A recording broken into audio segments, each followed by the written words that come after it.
Assalamualaikum warahmatullahi wabarakatuh. Selamat pagi sahabat muslimah. Halo semua, selamat datang di podcast kami. Oke, hari ini kita punya tema yang asik banget nih dan seru banget, terutama tema kita kali ini sangat relevan dengan kehidupan Gen Z di era sekarang. Kita sebagai wanita muslim di era Gen Z tentu punya banyak sekali pertimbangan dalam menjalankan hidup sesuai syariat Islam.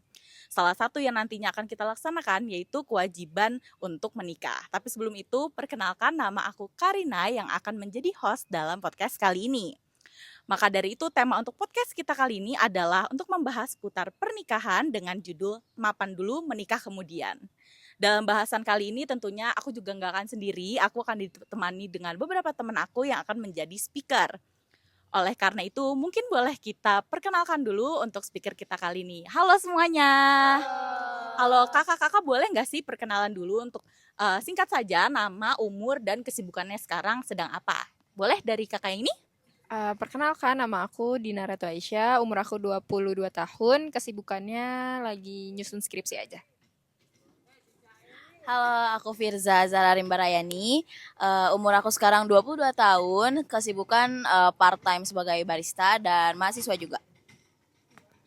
Halo semuanya, perkenalkan aku Anissa Naomi Kinasih, umur aku 21 tahun, dan untuk saat ini kesibukan aku sebagai mahasiswa akhir cuma skripsian aja. Halo semua, perkenalkan nama aku Syahlade Azahra, umur 22 tahun dan saat ini kesibukannya mahasiswa tingkat akhir dan juga freelance di bidang digital marketing. Oke, baik, karena kita udah kenalan dengan speaker kita kali ini, kita langsung aja kali ya ke pertanyaan pertama. Oke kakak-kakak, aku mau tanya nih, kira-kira kakak-kakak tahu nggak apa sih mapan itu, dan menurut kalian udah mapan belum saat ini? Mungkin boleh dari kakak Syahla? Oke, boleh. Menurut aku mungkin selama ini tuh mapan itu sering dikaitinnya sama kemampuan secara materi dan kecukupan finansial mungkin ya. Tapi yang aku tahu itu mapan itu artinya cukup, mantap, udah stabil, udah secure, baik itu secara finansial, emotionally, physically, dan mentally juga. Terus mungkin kalau dari aku, apakah aku udah mapan atau belum? Mungkin belum ya, karena di umur-umur kita segini kayaknya kita masih quarter life crisis, quarter life crisis dan masih figure things out. Jadi masih coba meraba-raba nih cari tahu mapan yang sebenarnya tuh apa sih dan gimana cara mencapai di kondisi mapan. Oke, baik. Terima kasih Kak Syahla. Berarti emang bener ya mapan tuh nggak hanya finansial, tapi ada juga emosional dan fisikalnya juga. Oke, mungkin selanjutnya ada yang mau coba? Kak Dinar boleh? Oke. Sebenarnya aku juga nggak jauh beda dari apa yang Syahla bilang gitu, cuman menurut aku sendiri juga pasti kita semua belum mapan gak sih di umur segini tuh, apalagi masih ketemu sama banyak hal-hal yang nggak jelas dan masih banyak yang harus dipertimbangkan dalam hal menikah gitu. Dan terutama kalau menurut aku mapan itu yang harus ditekenin di nikah ini selain ekonomi itu fisik juga sama mental juga, karena kan beberapa kali tuh kalau nikah tuh kan pasti capek lah ya, kita harus ngurusin suami, belum lagi nanti kalau punya anak harus ngurusin anak. Banyak orang yang belum siap akan hal itu gitu. Oke, baik. Terima kasih ya Kak Syahla dan Kak Dinar. Jadi betul ya teman-teman, sahabat muslimah. Jadi mapan itu bukan hanya soal finansial, tapi kesiapan diri kita secara menyeluruh. Entah itu emosional dan juga fisikalnya. Baik, kita akan langsung lompat ke pertanyaan selanjutnya. Di zaman sekarang ini kan banyak anak muda yang memilih untuk menunda pernikahan demi pendidikan atau karir. Nah, kira-kira kakak-kakak nih setuju atau kontra? Boleh mungkin pendapatnya? Ada yang mau duluan? Coba aku jawab ya. Boleh. Jadi sebagai perempuan dan juga sebagai anak muda gitu ya, aku sendiri setuju banget sama mindset kayak begitu, karena menurut aku pernikahan itu nggak bisa dijadiin bukan salah satu ya, nggak bisa dijadiin tujuan utama di kehidupan kita semua gitu. Maksudnya kayak masih banyak hal-hal lainnya yang jauh lebih penting untuk kita pertimbangkan dulu gitu kan. Karena menurut aku ini bukannya egois gitu ya, tapi menurut aku pernikahan itu justru bakalan jadi lebih egois kalau misalkan kita nikah dalam kondisi kitanya aja belum siap gitu loh. Karena kayak yang tadi udah kita bahas juga kan, kayak banyak banget hal-hal yang perlu dipertimbangkan sebelum menikah gitu. Terus juga menurut aku yang lebih penting untuk dicapai itu lebih ke pencapaian diri sendiri ya, kayak pendidikan dan karir juga gitu kan. Karena kalau misalkan kita menikah dengan kondisi kita masih belum puas dengan apa yang kita capai gitu, itu bakalan jadi ngerugiin, dalam tanda kutip ya, ngerugiin kita, pasangan kita, dan juga bahkan anak-anak kita gitu. Karena jatuhnya jadi kayak kitanya belum matang untuk menjadi seorang pasangan dan seorang ibu gitu. Terus juga kalau menurut aku ya, pernikahan itu kan hal yang sakral gitu ya. Makanya alasan kenapa pernikahan itu nggak boleh dijadikan alasan tujuan utama di kehidupan itu, karena pernikahan itu kan menyatukan dua keluarga. Nah, kalau misalkan kitanya aja belum siap untuk menyatukan dua keluarga, ya gimana hubungannya ke depannya gitu. Itu aja sih kalau kataku.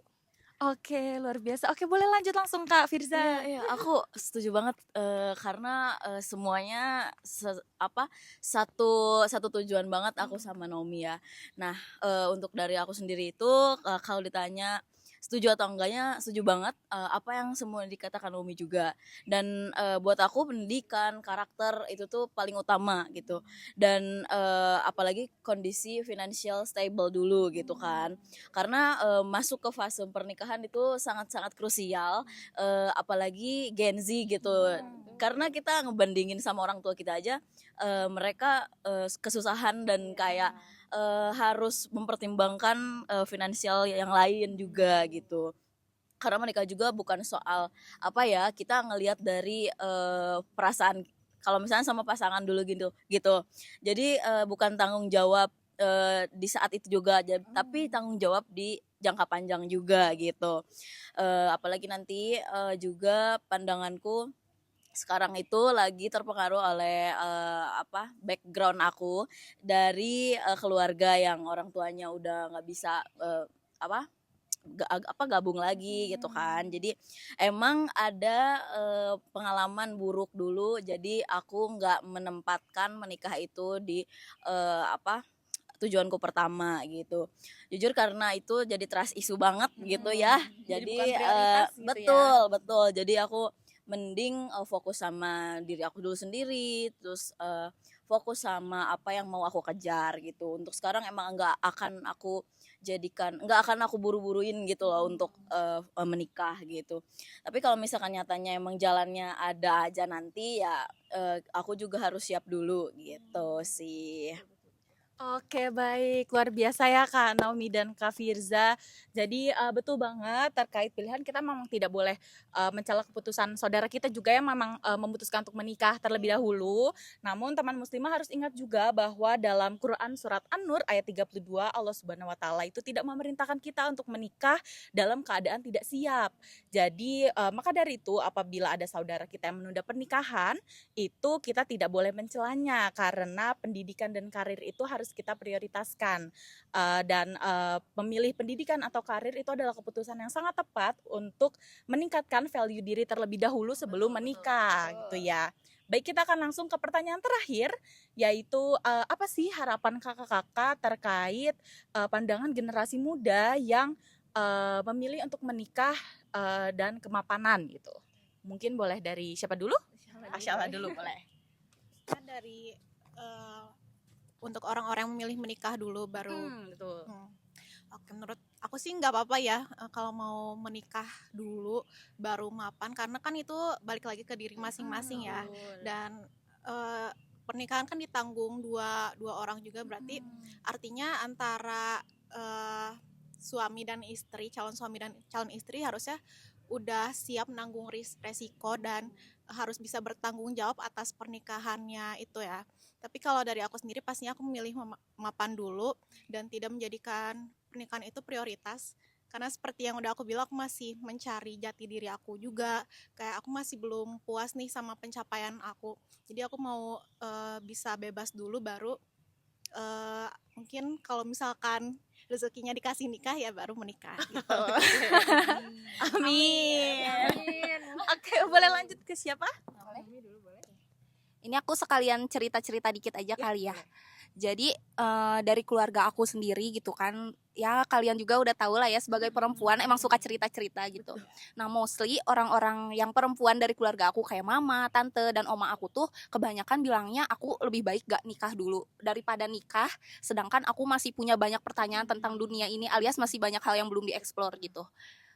Karena kalau menurut aku pernikahan itu kan sakral ya, kayak yang udah aku bilang tadi ya, makanya perlu banyak pertimbangan juga yang harus dipikirin. Nah kalau untuk pemikiran atau harapan aku terkait mindsetnya anak-anak muda zaman sekarang tentang pernikahan, aku sebenarnya gak mau memaksakan mereka untuk nikahnya nanti gitu ya, untuk gak menjadikan pernikahan itu prioritas. Cuma yang perlu diketahui itu tuh pernikahan tuh kan hal yang krusial gitu ya, karena kebanyak banget pertimbangan. Jadi lebih baik kita menikah tuh dalam keadaan yang memang sudah matang gitu. Jadi better kita memperbaiki diri kita sendiri dulu, gimana caranya jadi orang yang baik dan juga pasangan yang baik begitu. Oke, baik, luar biasa. Lanjut boleh? Oke, setuju banget karena harapan aku juga sama.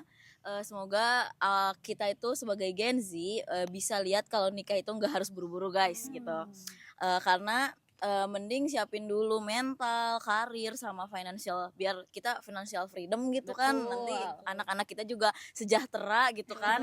Nah biar nanti tuh nggak cuma masuk ke pernikahan tapi siap juga ngejalaninnya. Dan semoga pilihan-pilihan orang di luar sana Gen Z juga kayak bisa lebih dihargai keputusannya mereka. Maksudnya kita juga nggak menutup kemungkinan kalau misalkan ada yang mau duluan gitu, nggak apa-apa. Tapi ya mau nikah cepat, mau nunda dulu juga nggak apa-apa sebenarnya gitu kan. Tapi semuanya itu oke kalau keputusan itu tuh bisa dipikirkan secara matang dan tanggung jawab dirinya masing-masing kayak gitu. Sebenarnya jawabannya udah diwakilin mereka semua sih. Aku sisanya aja deh. Apa ya? Kalau menurut aku karena pernikahan itu harusnya kita sekali seumur hidup ya. Kalau bisa jangan berkali-kali, dan kalau misalkan emang pribadi kita masih kayak mau sana sini lah istilahnya, kayak masih selingkuh dan segala macam, lebih baik ya udah nunda aja dulu gitu. Terus kalau misalkan kayak mau S2 juga nggak masalah, atau ada beberapa orang yang kayak milih S2 sambil nikah, kalau misalnya siap ya nggak apa-apa kan, kayak gitu. Iya, dan asal pasangannya setuju juga ya nggak masalah gitu. Ada juga yang kalau misalkan orang nikah tuh buat milih kayak nikah sama orang yang udah mapan pun juga nggak masalah. Jadi kita kayak tinggal terima, ya udah nih, udah tinggal terima jadi doang dan duduk manis di rumah gitu. Karena ngurusin persiapan nikah tuh capek banget gitu kan. Karena aku beberapa kali ngikut saudara aku buat ngurusin nikah tuh capek banget, dan di situ aku berpikir kayak oke, aku nggak akan nikah gitu. Enggak, belum. Nanti dulu aja, karena butuh calon yang mapan juga, butuh duit yang banyak. Betul begitu. Jadi duitnya buat makeup dulu aja lah sama skincare. Kita nunggu panggilan dulu aja. Iya betul. Gitu ya. Nunggu dari Allahnya gimana aja. Iya.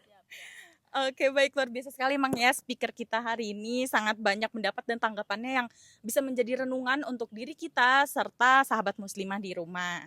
Oke teman muslimah, kita udah sampai di penghujung podcast kali ini. Saya ucapkan terima kasih yang sangat banyak untuk speaker yang telah hadir dan menyempatkan waktunya.